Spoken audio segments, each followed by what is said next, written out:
गुनाहों का देवता पार्ट 16। और खुशबू का एक तेज झोंका उसे चूमता हुआ निकल गया। ताज्जुब है, यह सन्नाटा, यह मनहूसी और इतनी खुशबू।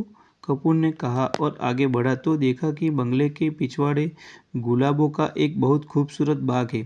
कच्ची रवीसें और बड़े बड़े गुलाब, हर रंग के। वह सचमुच रुजलान था।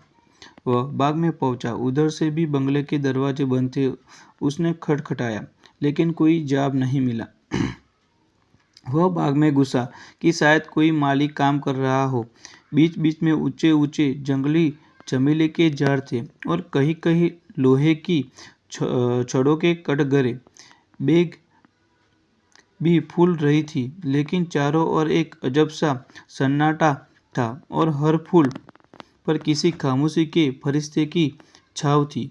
फूलों में रंग था, हवा में ताजगी थी, पेड़ों में हरियाली थी, झोंकों में खुशबू थी।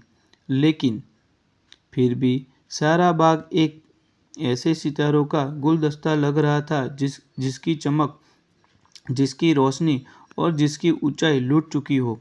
लगता था जैसे बाग का मालिक मौसमी रंगीनी भूल चुका हो, क्योंकि नेस्टियम का स्वीट टपी या क्लासफॉक्स कोई भी मौसमी फूल न था। सिर्फ गुलाब थे और जंगली चमेली थी और बेग बेलिया थी जो सालों पहले बोए गए थे।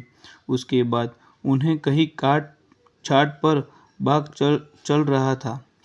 बागबानी में कोई नवीनता और मौसम का उल्लास न था।